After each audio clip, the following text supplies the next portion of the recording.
essa situação esse exercício, né, de identificar o sujeito em complemento. Vamos abrir aí em Tito, capítulo 1, do verso 5 ao verso 9.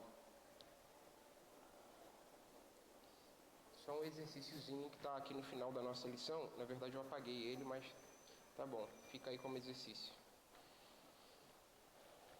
Só para a gente refrescar então esse movimento de exercitar Tito 1, 5 a 9, tá? Na minha versão diz assim: por esta causa te deixei em Creta. Por esta causa te deixei em Creta. Então, o autor dessa carta aqui está falando, está se direcionando a alguém, né? Por esta causa deixei você, não é isso? Te deixei em Creta, para que pusesses em ordem as coisas restantes, bem como em cada cidade constituísse presbíteros conforme te prescrevi. Alguém que seja irrepreensível, marido de uma só mulher, que tenha filhos crentes, que não são acusados de dissolução, nem são insubordinados, porque é indispensável que o bispo seja irrepreensível, como despenseiro de Deus, não arrogante, não irascível, não dado ao vinho, nem violento, nem cobiçoso de torpe ganância, antes hospitaleiro, amigo do bem, sóbrio, justo, piedoso, que tenha domínio de si, apegado à palavra fiel, que é segundo a doutrina, de modo que tenha poder tanto para exortar pelo reto ensino, como para confessar os que o contradizem. Tem um texto aqui razoavelmente para a gente que está aprendendo grande, mas que o nosso desafio é sempre o mesmo, encontrar a ideia desse texto. Então, para eu encontrar a ideia do texto, eu faço a seguinte pergunta: do que esse texto está falando? Beleza? Aí eu vejo os pormenores do texto, faço uso do contexto, faço uso a gente falou sobre as ferramentas, né? As ferramentas do ofício semana passada. Faço uso de dicionários, se tem uma palavra aqui que eu não entendi, o que significa, por exemplo, despenseiro. Na minha versão tem essa palavra, despenseiro. É uma palavra comum do nosso dia a dia? Sim? Sim ou não? Despenseiro? Não. Então eu vou pegar um dicionário, né? Eu vou lá me esforçar, vou pesquisar o que essa palavra significa, o que Paulo está dizendo, o que Paulo está dizendo aqui com ela. Basicamente, para a gente ganhar tempo, Paulo está escrevendo aqui para Tito, tá? Um de seus filhos na fé, e ele está orientando Tito a fazer alguma coisa. Então, o nome de Tito aqui não aparece, o nome de Paulo não aparece, mas você, como estudante da palavra, você já viu que isso aqui é uma carta que Paulo está escrevendo, endereçada a Tito. Então, Paulo está orientando Tito a fazer alguma coisa aqui nesse texto. E Paulo diz que deixou Tito naquela cidade para Tito fazer essa coisa. Então, que coisa seria essa, ou o que Paulo está pedindo aqui para Tito fazer? A gente consegue, de repente? Já caminhada aí? Por esta causa te deixei em Creta, para que pusesses em ordem as coisas restantes, bem como em cada cidade constituísse presbíteros, conforme te prescrevi. Já está dado aqui para a gente, né? Então Tito foi deixado na cidade de Creta para colocar algumas coisas que a gente não conhece. Então eu não posso chegar aqui com base nesse texto e falar: Paulo deixou Tito lá para colocar as coisas em ordem. E essas coisas em ordem lá são, por exemplo, estava com problema lá de encanamento, vai ter que resolver aquele problema lá, o cano está vazando água não sei aonde, está com uma infiltração assim assado, e Tito vai ter que resolver aquilo. Não, isso aí eu estou conjecturando, estou dando uma ideia aqui bem grossa para os irmãos entenderem. Eu não posso conjecturar o que seriam essas coisas, eu preciso perceber ou tentar entender se o contexto fala dessas coisas, certo? Só dando um ponto aqui para os irmãos. Mas ele orienta então Tito a colocar algumas coisas, né, em ordens, algumas coisas restantes que ainda não foram resolvidas. Eu vou precisar buscar na minha pesquisa, de repente em Atos, que fala a respeito da constituição das igrejas, para ver se fala sobre isso. De repente estudar um pouco a história dessa carta, o problema que esses irmãos estão vivendo e descobrir que coisas são essas. Tito está lá para resolver problemas de ordem, a própria carta dá essa sugestão para a gente, de ordem de organização da igreja. Por que isso é uma possibilidade, William? Pelo que Paulo fala logo depois, ó. Coisas restantes, bem como em cada cidade constituísse presbíteros. Então está falando de uma função, de uma posição que alguém assume da realidade da igreja, que é o pastor, né? O presbítero aqui é o pastor. Depois ele vai usar a palavra bispo, que também se refere ao pastor. Então, basicamente, esse texto está falando sobre a necessidade dessa pessoa de Tito estabelecer na realidade da igreja pastores. Tudo bem? É isso que ele fala. Paulo dá essa orientação para Tito. Estabeleça pastores nas cidades aí, ou nas igrejas espalhadas na cidade. Beleza? E aí depois o complemento seria o que esses pastores precisam, ou o que essas pessoas precisam ter, ou ser, para serem pastores dessas comunidades, para que essas comunidades sejam minimamente organizadas, certo? Uma comunidade minimamente organizada precisa de pastor, então Tito estabeleça pastores nessas igrejas, tá? Então tá aqui. O que esses pastores precisam ser? O texto também fala pra gente, ele fala repetindo essa palavra 2 vezes. Avaliados é uma condição, precisa ser avaliado a partir da sua conduta, né? Então aqui estaria mais relacionado à conduta em si do que à avaliação. O que o pastor precisa ser para ser pastor? Para estar à frente da igreja, da comunidade? Oi? Irrepreensível. É o que o texto fala. Isso aí. O que significa ser irrepreensível? Ó, a gente está desenvolvendo a ideia. Marido de uma só mulher, não ser dado ao vinho, não violento, não irascível. Ele dá várias características, mas uma característica, uma palavra que captura todo esse pormenor é a ideia do irrepreensível. Então, estabeleça na igreja pastores que sejam irrepreensíveis. Seria aqui a nossa ideia, aproximado da nossa ideia. Tá? Então, esse é o movimento inicial que a gente fez. Encontrei a ideia do meu texto, aí a gente vai fazer o que a gente vai dar hoje. Essa ideia, ela precisa ser, para que ela tenha relevância na vida da igreja, ela precisa ser desenvolvida, certo? Ela precisa ser desenvolvida. É isso que a gente vai falar hoje, sobre o desenvolvimento da ideia. Para a gente conseguir, né, ou para a gente transformar essa ideia em uma pregação, certo? Eu tenho só a ideia, vou chegar, irmãos, a ideia do texto é a necessidade de se estabelecer presbíteros que sejam irrepreensíveis na igreja. Tá. E daí? Entende? Tem perguntas que precisam ser respondidas ainda. O que isso significa? Certo? Ou, qual é a necessidade disso? Entende? É essas perguntas que vão levar os irmãos, que nos levam, irmãos, a produzir ou a desenvolver a mensagem que vai ser pregada. A gente vai, então, já está adiantando coisa pra caramba aqui, depois eu leio para os irmãos. A gente vai, então, explicar essa ideia. Essas são as perguntas de desenvolvimento, os irmãos já estão tomando nota. A gente vai, então, explicar, a gente precisa, né?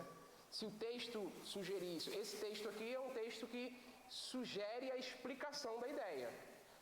Por exemplo, a Clécia citou aqui. O que significa, então, eu vou explicar isso, ser um obreiro irrepreensível. E aí ele divide aqui aproximadamente 3 estruturas. Ele fala a respeito da vida familiar desse obreiro, ele fala a respeito da vida individual desse obreiro, e ele fala a respeito da vida em comunidade desse obreiro, entendeu? Tem uma estrutura básica aqui que você consegue identificar. E aí você desenvolve isso, você explica o que isso significa para a igreja. Então você pegou a sua ideia, entendeu a sua ideia e você torna aquela ideia relevante para a sua congregação. Tá bom? Através de 3 perguntas de desenvolvimento que a gente vai ver hoje. Beleza? Esse é o nosso trabalho hoje, essa é a nossa ocupação hoje, tá bom? Vamos lá? Então, a gente vai começar a falar algumas coisas aqui, os irmãos vão tomando nota e depois eu vou compartilhar lá no grupo. Então, até o presente momento, irmãos, nós nos ocupamos, fizemos um exercício aqui inicial, em bater na tecla da necessidade de termos algo que pregar, que a gente está chamando aqui de ideia central ou de ideia de pregação. Esse algo que pregamos precisa ser a palavra de Deus. Então, essa ideia, ela é extraída da palavra de Deus. Não é algo que eu penso, não é algo que eu vejo, que eu preciso falar sobre aquilo, não. De repente pode até ser, mas tem que me levar às Escrituras para eu saber se as Escrituras falam sobre aquilo. Nós defendemos, e aí no decorrer das nossas aulas, que o tipo de pregação mais adequada para termos fidelidade bíblica e pregarmos a palavra de Deus é a pregação expositiva, não que eu não possa me valer das outras, que é a temática e a textual. Insistimos na necessidade de nós formularmos, que é o exercício que a gente fez aqui, ou identificarmos uma ideia de pregação, certo? Uma ideia central, uma ideia, um assunto que vai ser falado com a igreja, que é, antes de tudo, a ideia do texto. Eu entendo a ideia do texto, contextualizo a ideia do texto e exponho essa ideia do texto para os meus ouvintes dentro da sua realidade. Por exemplo, esse texto que a gente usou aqui de Tito, é um texto que trabalha uma realidade de início da comunidade congregacional. Nesse momento aqui da igreja, e aí entre os anos 40 e 60, um pouquinho de repente menos, um pouquinho mais, está nessa janela de 40 a 60 depois de Cristo. É sabido e é admitido por estudiosos, por nós que vamos à Bíblia, que esse tempo aqui é um tempo de formação da igreja, certo? Então ele fala a respeito de algumas qualificações aqui que precisam ser as qualificações fundamentais. Mas hoje, de repente, poderia surgir, não em critério fundamental, mas em critério de exceção ou de adição, alguns outros valores, algumas outras virtudes que uma comunidade pode se comprometer ou acordar em ver naquela figura que vai ser o seu pastor. Entende? Que não fira a verdade bíblica, que não se desalinhe da verdade bíblica, eu posso ter outras. Então, quando eu estou expondo esse texto aqui, falando a respeito dessas características que um pastor precisa ter para ser levantado a pastor de uma igreja, eu posso inserir uma ou outra que foi acordado com a minha congregação. Entende? Só para você entender a necessidade de contextualização, porque aqui está no início. Então, de repente, contextualizando, eu posso ter uma ou outra que não fira a verdade bíblica, que não fira o mandamento das Escrituras, que podem ter amparo, não nesse texto aqui, de repente, mas em outros textos. E aí, eu falando sobre esse assunto, eu exponho mais virtudes, mais qualificações do que só esse texto aqui sugere para mim. Entende? Então tem essa necessidade de contextualização. Então eu entendo a ideia do texto, contextualizo ela, eu jogo ela para o meu tempo, entendo o tempo que eu estou vivendo e exponho ela. Para a gente entender essa situação, ou aprofundar nesse ponto da contextualização, a gente vai trabalhar um subtema aqui, que é o pregador e os seus mundos. O pregador é um homem de pelo menos 3 mundos. 3 mundos. Quando eu digo mundos aqui, eu digo realidades, que ele lida quando ele está no seu trabalho de pregação, certo? Tanto no primeiro momento, que é o momento da pesquisa, que é o momento do estudo, até o momento da entrega do sermão, beleza? Então, ao descrever esse processo da pregação, da sua definição, identificação da ideia do texto e de sua contextualização, nós percebemos que o pregador é um conhecedor, ainda que de forma geral, não aprofundada, não específica, de 3 mundos. 3 mundos. 3 realidades que o pregador necessariamente vai precisar lidar, certo? Primeiro mundo, ou primeira realidade, qual seria? Oi? Alguém não? A realidade bíblica, né? Qual é o nosso primeiro instrumento? É o instrumento fundamental que a gente lida com ele para a gente ter uma ideia de pregação, não é a Bíblia? Então, o primeiro mundo do pregador, que ele vai se debruçar sobre ele para entender, para compreender, para ser ensinado por ele, para depois ensinar, é o mundo bíblico, certo? A gente tratou sobre essa necessidade na aula passada, quando a gente falou sobre as ferramentas do ofício, tá? Então, o pregador precisa ser um conhecedor razoável, ou precisa se exercitar nisso, Lógico que na minha primeira experiência ou na sua primeira experiência de pregação, de repente você não domine tudo, irmão. Mas você precisa fazer esse movimento de alguém que quer conhecer essa realidade para você, por temor, quando estiver pregando, saiba que está pregando com fidelidade as Escrituras, ou a palavra de Deus, a verdade bíblica, tá? Então eu preciso fazer esse movimento de querer conhecer esse mundo, essa realidade, o mundo bíblico. Nesse mundo bíblico, o pregador, que é um estudante da palavra, ele vai se ocupar objetivamente com aquilo que a gente falou semana passada, com o sentido do texto dentro do seu contexto, com os pormenores do problema, e aí tem, aqui diz respeito ao contexto cultural, né? Com os pormenores do problema enfrentado pelo autor e o seu público, que tipo de problema o autor está trabalhando aqui, que tipo de problema ele está enfrentando, qual problema ele está buscando solucionar. Eu, enquanto pregador, preciso me esforçar para entender isso. Esse é o primeiro mundo que eu preciso conhecer, certo? De forma bem razoável. O sentido do texto, ao considerar os seus próprios dilemas culturais, o significado e o entendimento, lembra, a gente deu o exemplo aqui da palavra eclésia, né? Semana passada, o significado e o entendimento das palavras usadas no tempo do autor e seus ouvintes, certo? Isso é muito comum, irmãos, essa necessidade de explicação e necessidade de entendimento, que caminham junto, é quando a gente vê parábolas de Jesus. Por exemplo, tem parábolas que são mais aproximadas da nossa realidade. A parábola, por exemplo, dos grãos, não é isso? As parábolas dos grãos do semeador, né? O semeador saiu a semear e um pouco da semente caiu em terra batida, um pouco da semente caiu em um solo pedregoso e o outro pouco da semente caiu, enfim. E o final da semente caiu numa boa terra, certo?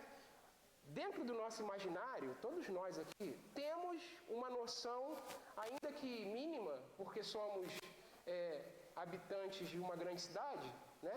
Rio de Janeiro aqui, considerando Rio de Janeiro, não necessariamente Nilópolis aqui,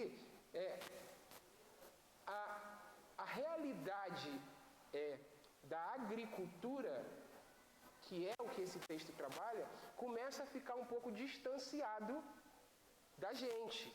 Mas não quer dizer que a gente não tenha conhecimento disso ainda. A gente já tem conhecimento da realidade de um agricultor, né? Da pessoa que lida com a plantação, da pessoa que lida com os sementes. A gente sabe o tipo de trabalho.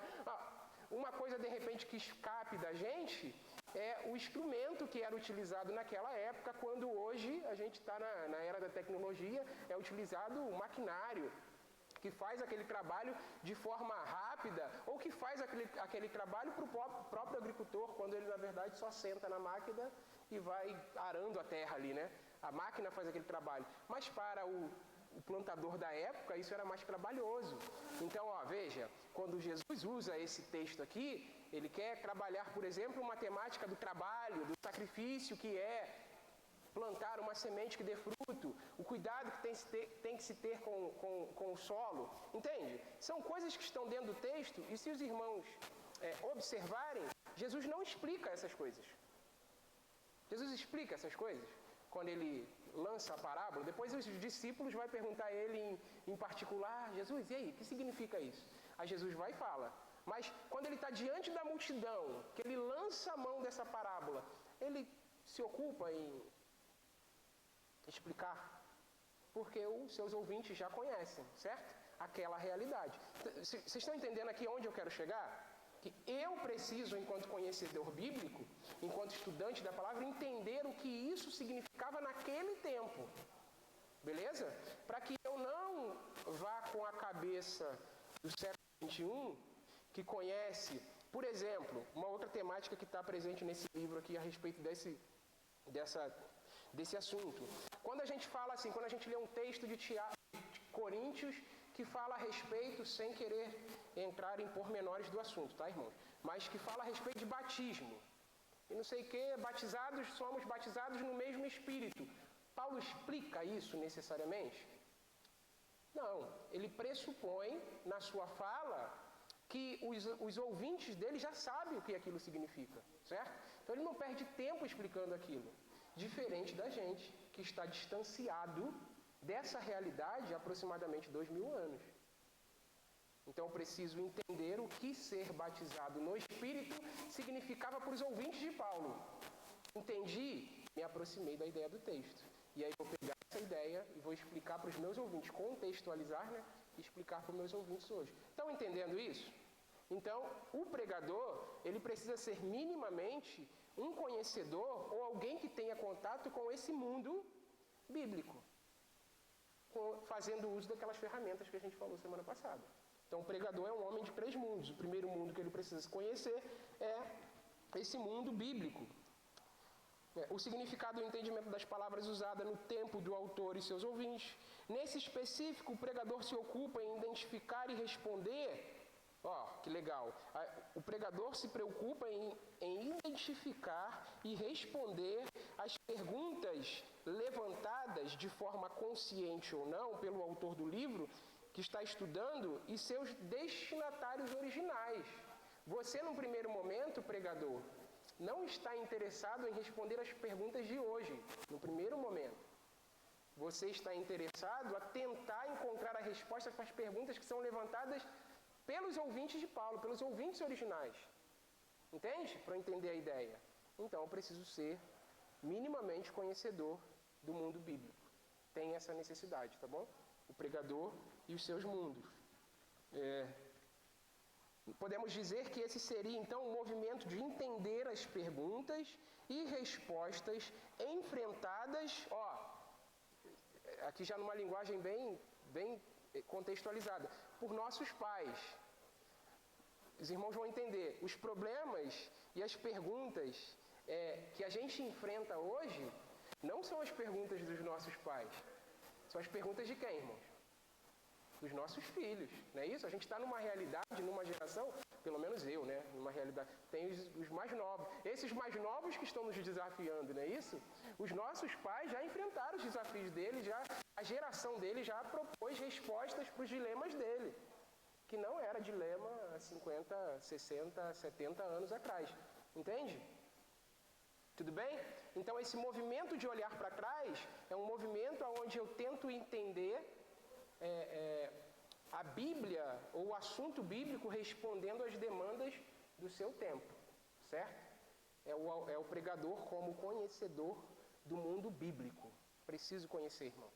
Nós que lidamos com a palavra precisamos conhecer o mundo bíblico. O segundo mundo do pregador, então, é o mundo contemporâneo. Ele é como se fosse uma pessoa que fica com o pé lá no passado, o pé dele está lá no tempo de Cristo, e o outro pé dele está aqui, porque ele é um habitante desse mundo, do século XXI, né? Ele não é um habitante do século... Não adianta eu propor respostas que foram próprias do século XVII para os irmãos que estão vivendo hoje no século XXI. Não adianta. Não vou resolver os problemas. Eu preciso me esforçar para entender como aquele assunto bíblico responde às questões de hoje. Certo? E é um desafio para todos nós, inclusive para mim. Isso é muito desafiador para mim. O mundo contemporâneo, então, é aquele em que o autor está inserido. O mundo contemporâneo ele vive e produz os seus próprios dilemas. O desafio do pregador é entender de forma contextual com a solução e o princípio teológico do texto. Lembra? Ele identificou uma ideia. Então, o meu esforço vai ser que aquela ideia seja a resposta para os dilemas de hoje, para a situação de hoje, para o problema de hoje, certo? De uma forma contemporânea, dizendo, porque tem uma forma mais específica ainda, que a gente já vai entrar nela. Então, eu entendo o texto bíblico, eu entendo o ensino do texto e tento, com aquele ensino, me esforço para que aquele ensino seja relevante para a comunidade de fé hoje. A esse dilema ou a essa demanda contemporânea, a esse problema ou a essa pergunta que os nossos filhos estão levantando para nós. Eu tive a oportunidade de dizer aqui, algumas aulas atrás, e já falo isso com alguns jovens, há 20 anos atrás, irmãos, a gente trabalhar, 20 anos, nem tão longe assim, tá? Há 20 anos atrás, a gente colocar uma ideia, para uma realidade, por exemplo, a gente que trabalha com jovens e adolescentes aqui, né? Para os jovens, para os adolescentes, era tranquilo. Geralmente existia uma predisposição em pegar aquela ideia ali e vou acatar, vou obedecer. Hoje a gente vive uma realidade muito questionadora. Não sei se os irmãos têm essa experiência, mas hoje não é. Faça isso. Vai ter o faça isso e vai ter vão retrucar de lá. Por quê? Pra quê? Entende? Então hoje, tipo assim, cada geração impõe para nós os seus desafios. Por exemplo, vou dar um exemplo prático aqui, sem entrar no mérito da coisa, tá? Sem entrar no mérito da coisa. Sem entrar se é bom, se é ruim, se é nada. Quando eu chego à igreja, me converto em 2000, 2001, por aí, um tempinho já de igreja aí. Eu era de uma realidade, Ricardo de Albuquerque, o pastor José Augusto conhecia bem, morava em Ricardo de Albuquerque, venho para Nilópolis, tá? Começo a frequentar a igreja. Nessa época eu fazia karatê, lá em Ricardo de Albuquerque. Eu praticava karatê, estava na faixa amarela do karatê e tal, não sei o quê. E aí eu lidei com um determinado irmão, sem expor, o irmão falou, não, irmão, isso não é de Deus não. Não parar com esse negócio de karatê aí, porque não é de Deus não. E na mesma hora eu peguei, acatei e tal. Como é que não é de Deus? Hoje, a realidade de hoje, por que não é de Deus? Onde está escrito isso? O que é isso aí? Por que eu não posso fazer o karatê? Ou por que eu não posso fazer isso ou aquilo?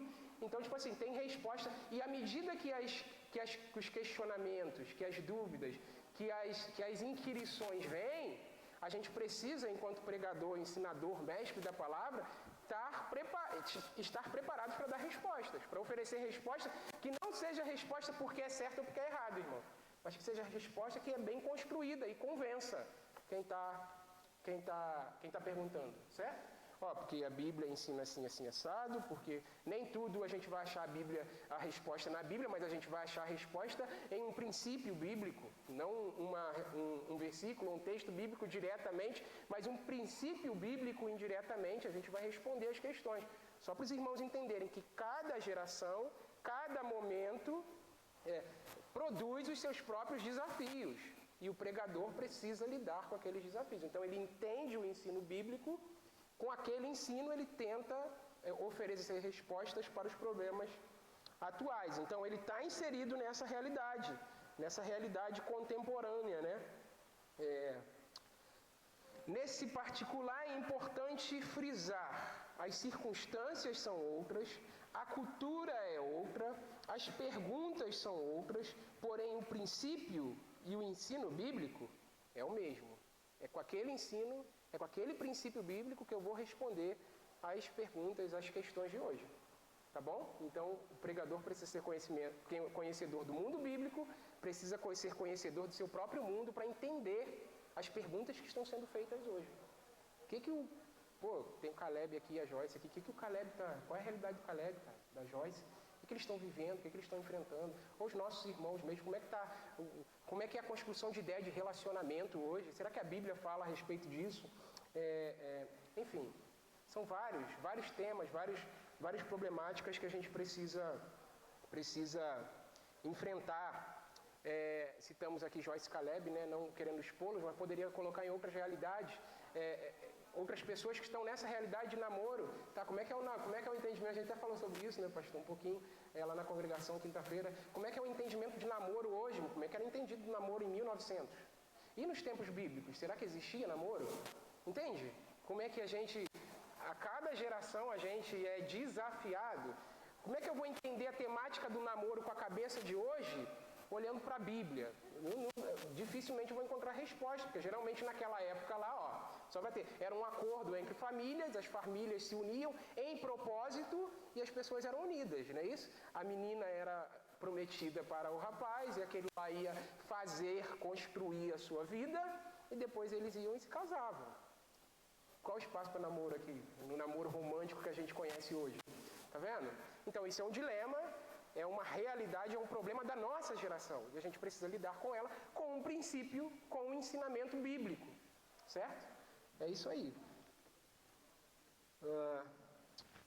Essas circunstâncias são outras, a cultura é outra, as perguntas são outras, então o princípio, o ensino é o mesmo. Então essa seria, na realidade, do pregador o desafio de responder às perguntas levantadas pelos seus filhos, pela sociedade em que ele está inserido, pelo tempo em que ele está inserido. Mas tem um terceiro elemento, um terceiro mundo, mais específico ainda, que é o que mais me desafia, para quem me conhece sabe, que é o elemento da comunidade que está inserido, da igreja, da vida dos irmãos.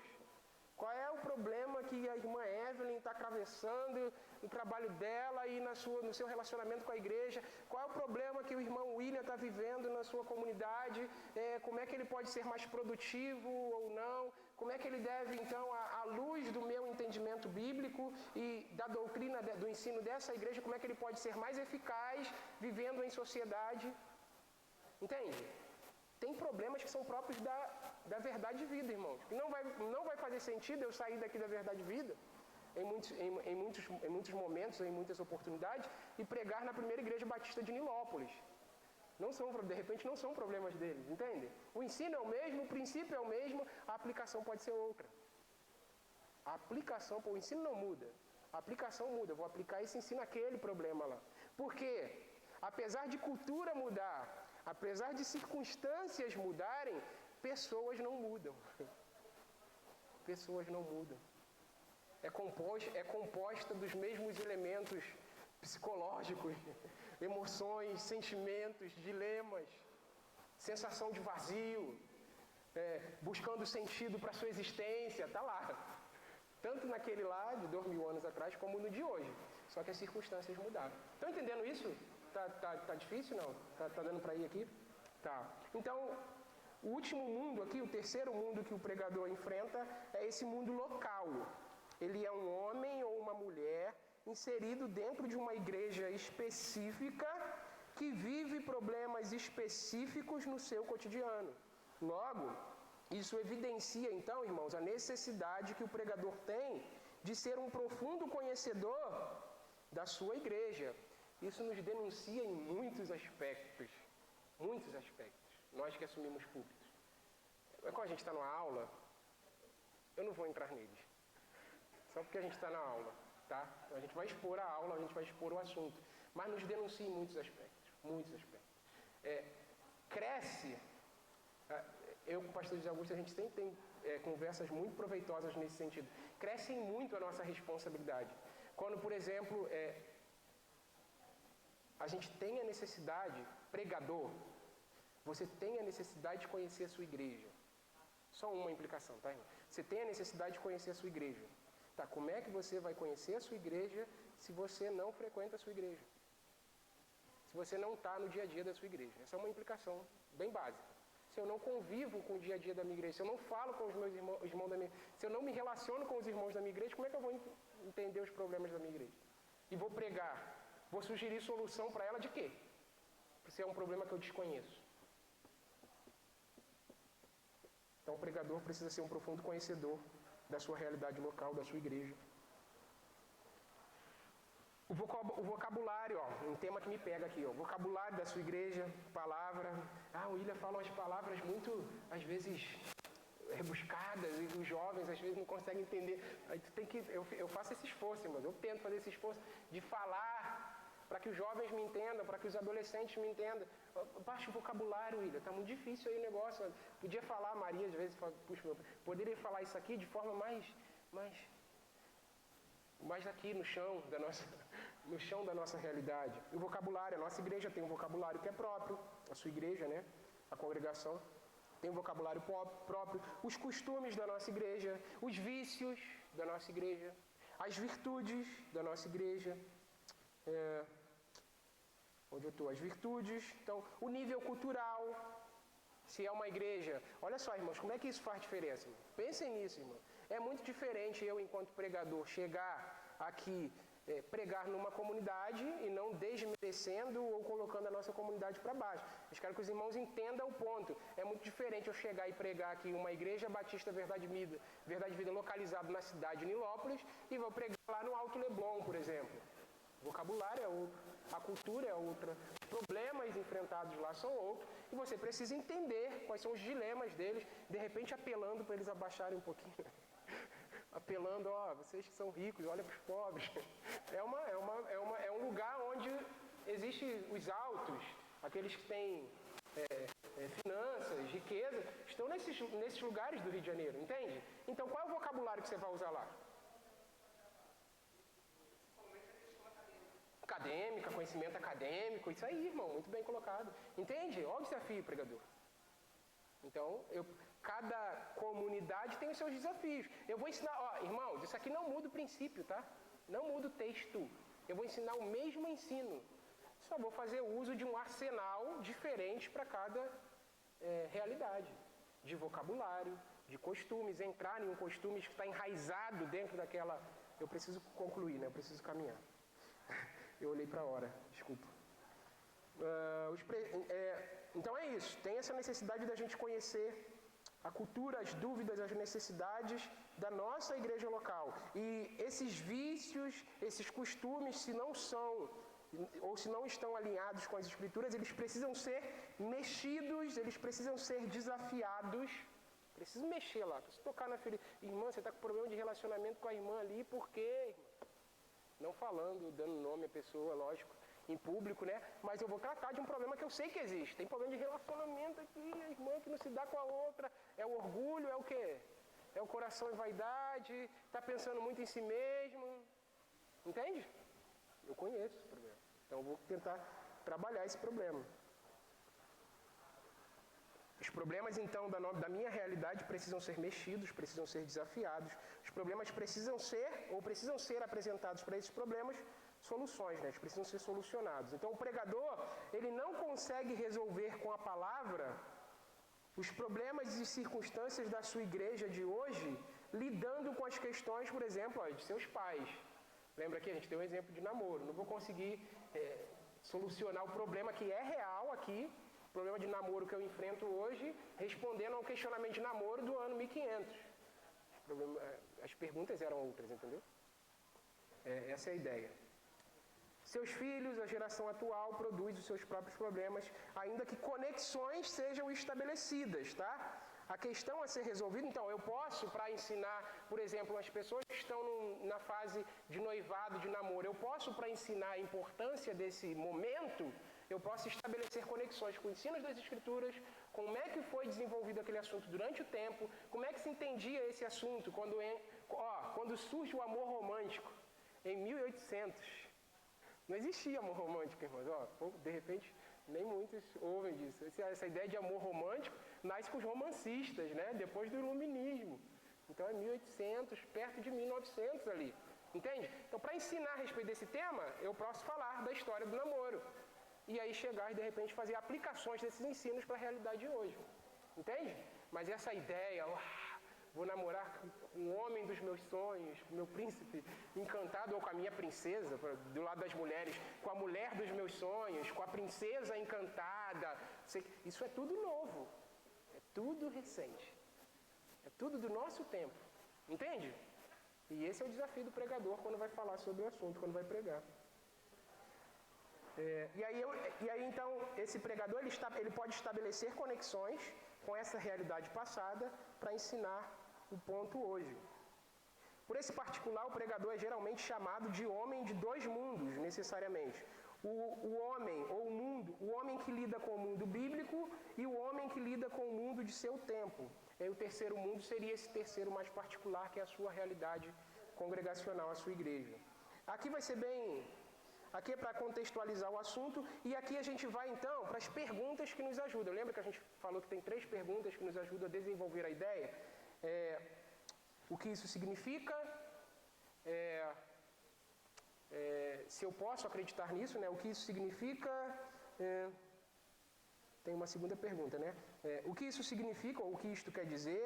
Isso é verdade porque eu devo acreditar nisso? Ou que diferença isso faz? Então, cada pergunta dessa vai exigir do pregador um determinado tipo de abordagem. Lembrando, levando em consideração o texto. Por exemplo, a primeira pergunta, ela geralmente é resolvida com explicação. O que isso significa? Eu vou explicar o que isso significa. Só que eu vou explicar com textos que explicam. Eu não vou explicar com textos, por exemplo, que aplicam. Ou com textos que reformulam. Beleza? Tá dando para ir? Isso aponta a necessidade de desenvolvermos a ideia percebida ou aprendida no texto. Essa ideia, então, essa ideia que a gente identificou, lembra que a gente fez aqui em Tito, ela precisa lidar com as questões da vida comum de hoje. Era necessário estabelecer líderes naquela época lá. É necessário estabelecer pastores hoje ainda? Liderança na igreja hoje ainda? Então tem um ponto em comum aqui. Quais foram os princípios aplicados lá? Os princípios se aplicam aqui, lógico, que são os mesmos. Entretanto, de repente, as circunstâncias, o modelo congregacional de igreja pode ser diferente. Lá a igreja não é institucionalizada. Lá, possivelmente, a igreja é bem pequenininha, com aproximadamente 20 pessoas. Eu estou falando de igrejas que, na sua maioria, se reuniam em casas. É isso? E a gente vive uma realidade de templos, a gente está em de aproximadamente 500 pessoas. Será que o estabelecimento de 1, 2, 3 líderes resolve o problema de uma igreja com 500 pessoas? Preciso de mais. Quais os valores, virtudes que eu vou identificar nesses líderes? Entende? As coisas vão se avolumando, as coisas vão produzindo as suas próprias dificuldades, seus próprios problemas, e a gente precisa lidar com eles. Então, as perguntas de desenvolvimento, irmãos, para a gente desenvolver a ideia central, são essas. O que isso quer dizer? Isso é verdade? E que diferença isso faz? O famoso, e daí? Que diferença faz, né? E daí? E aí você aplica, né?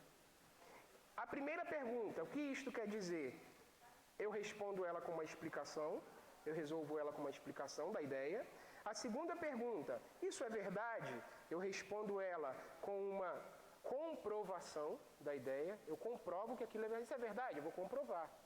Eu vou te dar os elementos de comprovação que esse fato é uma verdade. Você apresenta para a sua igreja, no desenvolvimento da ideia, essa comprovação. E o terceiro, lida com a necessidade de aplicação. Tá? E daí? Faz sentido? Faz. Eu vou dizer para você porque faz. Aí você aplica aquele ensino à realidade da sua comunidade. São essas perguntas que impulsionam, então, o pregador para o próximo passo de sua pregação, de sua mensagem. Com essas perguntas em mente, ele terá a possibilidade de explicar a sua ideia para a congregação, de comprovar a sua ideia para a congregação ou de aplicar a sua ideia à congregação. Um quarto elemento também utilizado, mas que não ajuda muito na ideia de pregação, que a gente encontra nas poesias hebraicas, ele tem o seu valor, esse quarto elemento, dentro do desenvolvimento da pregação, que é a ideia da reformulação, tá? Por exemplo, ó, só um pouquinho, irmãos, a gente já tá perto do fim já, só vou dar exemplos para vocês agora, tá? Salmo, rapidinho, Salmo 104, que é a ideia da reformulação aqui, ó. Salmo 104, verso...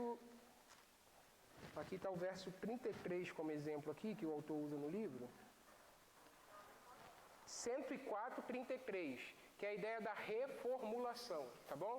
Eu tenho uma ideia, que é, por exemplo, a ideia aqui fala sobre a necessidade de se cantar louvores a Deus. 104, 33.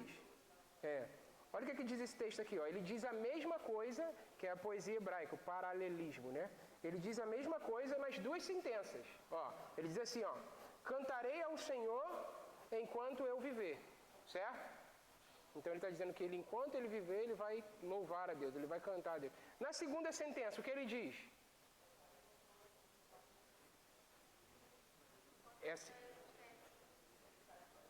Enquanto o quê? Enquanto eu estiver existindo. O que é isso? Trocando em miúdos.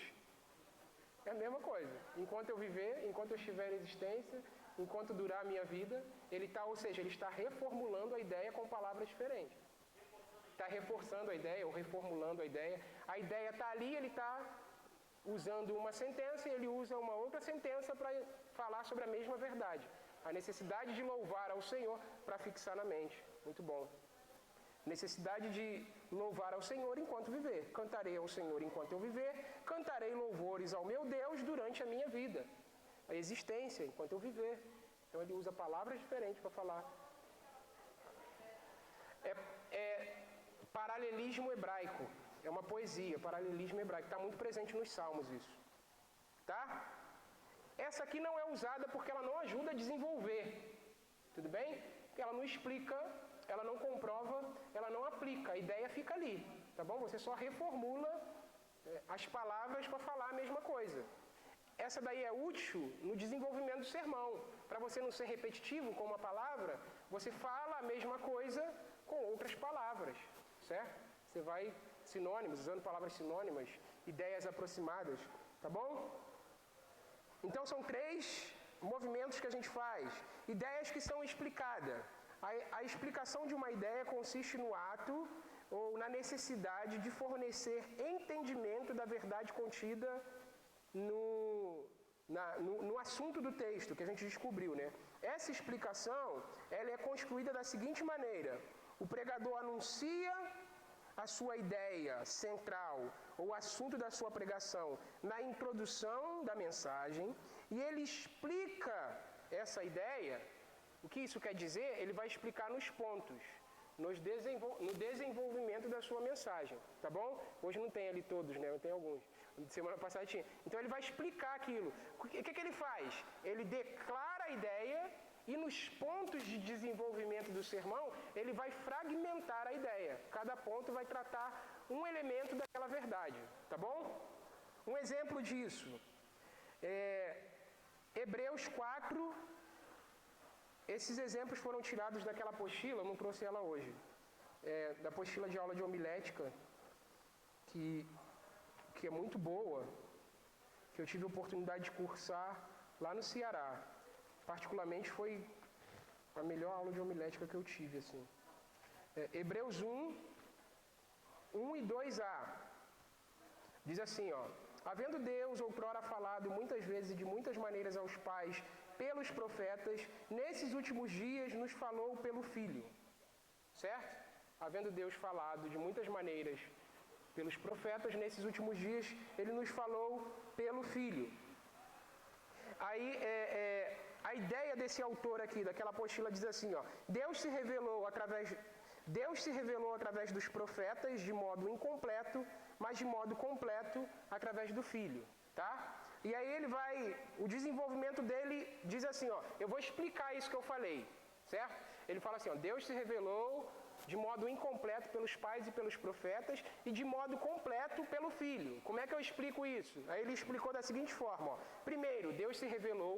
Ele explica o que é revelação, o fato de Deus ter se revelado. Deus se revelou.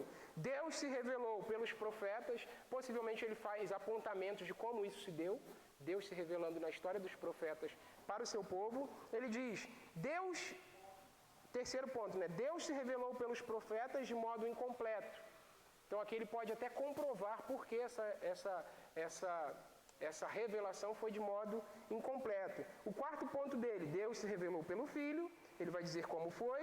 E o quinto ponto dele, Deus se revelou pelo Filho de modo completo. Então ele pegou a ideia dele, fragmentou a ideia dele. Entenderam isso?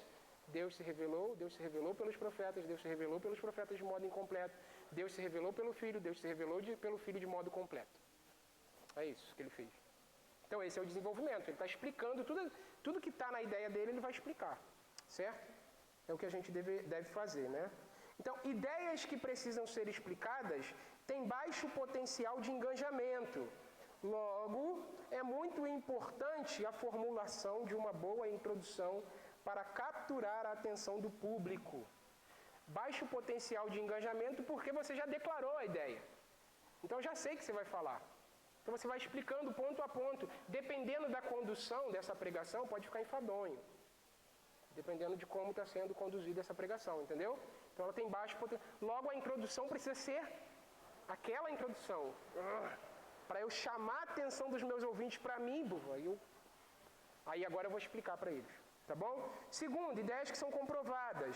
Essas são aquelas ideias que o pregador se esforçará em fornecer aos seus ouvintes as provas da sua ideia, se tornando assim convencidos pela verdade dos argumentos.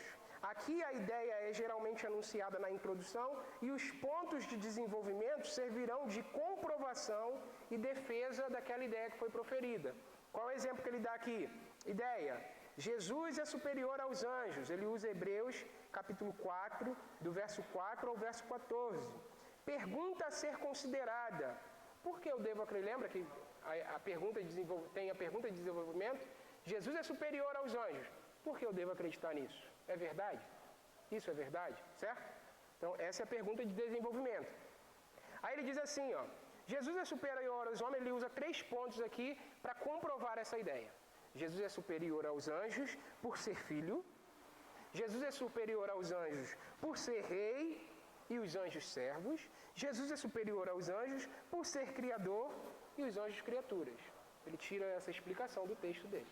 Então, ele prova por que Jesus é superior aos anjos. Então, é uma ideia aqui que precisa ser comprovada e ele te dá os elementos para você acreditar nisso. O público acredita. Você deve acreditar nisso por quê? Porque Jesus é filho, porque Jesus é rei, porque Jesus é criador. Jesus é filho, os anjos são criaturas. Jesus é rei, os anjos são servos. Jesus é criador, ele fala que Jesus é criador de todas as coisas, os anjos são criaturas. Então Jesus é superior aos anjos. Conclusão: Jesus é superior aos anjos. Tá bom? Então aqui é uma ideia que precisa ser comprovada. A pergunta de desenvolvimento: por que acreditar nisso? A última é a ideia que precisa ser aplicada, né? Ideias que são aplicadas são aquelas que o pregador, a partir da verdade central, considera as implicações desta na vida da igreja. Geralmente o alvo ou o propósito é que atitudes e comportamentos sejam corrigidos ou verdades sejam apreendidas, nos incentivando ao deleite e à segurança, certo?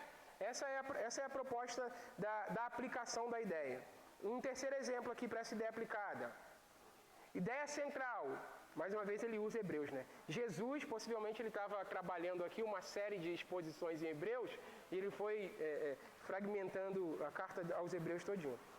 Ideia central dele: Jesus, o grande sumo sacerdote que se compadece de nós. Ele tira essa ideia do texto de Hebreus, capítulo 4, do verso 14 ao verso 16. Pergunta a ser considerada: faz alguma diferença o fato de Jesus ser o grande sumo sacerdote que se compadece de nós? E daí? E aí ele vai nos oferecer então elementos ou argumentos que vai nos fazer, faz diferença por causa disso, faz diferença por causa disso, faz diferença por causa disso.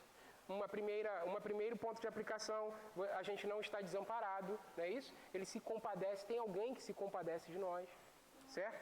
E aí, como é que ele desenvolve isso? A pergunta a ser considerada: e daí? Faz alguma diferença? Primeiro ponto dele, ele reforça a ideia central: ele se compadece de nós. Segundo ponto dele: por ele se compadecer, ou por ele ser esse sumo sacerdote, nós devemos reter a nossa confissão com perseverança, aplicando a necessidade de sermos perseverantes na nossa confissão, já que temos esse sumo sacerdote. Terceiro ponto: devemos nos aproximar, nos levando à ação de aproximação, né? Devemos nos aproximar com liberdade do trono de Deus. Amém? Então são basicamente essas 3 perguntas que vão nos levar aos pontos da mensagem. Tenho a ideia, agora eu quero entrar nos pontos, no desenvolvimento. Então eu preciso considerar 3 perguntas. Vai ter pregação que você vai usar as 3. Vai ter pregação que vai ser uma só. Pregação que vai ser 2. Tá? Terminando, irmãos. Ainda quanto à forma do desenvolvimento da ideia, ele poderá ser compartilhado de 3 maneiras que a gente falou que não vai entrar, porque são técnicas, são bastante técnicas. E elas são classificadas como dedutiva, indutiva ou intermediária. Dedutiva: declara a ideia, expõe a ideia. Indutiva: caminha com a pregação, no meio ou no final informa a ideia. Intermediária: lá pelo meio do sermão, você informa a ideia central. É isso que quer dizer aqui dedutiva, a forma que o sermão assume na sua exposição. Dedutiva, indutiva ou intermediária. Teve uma vez que eu falei com o Caleb, quando eu estava fazendo essa matéria aqui, eu li, a gente teve que adquirir um livro de pregação, irmão. Não sei se os irmãos já viram, já tiveram contato com isso. Tem um livro de pregação, tem uma forma de pregação que é indutiva, que é a pregação em terceira pessoa. Não é isso? Vocês já ouviram, já tiveram em terceira pessoa? é como se fosse um narrador, né? Uma terceira pessoa, né? É como se fosse um narrador, que ele vai contando a história pra gente.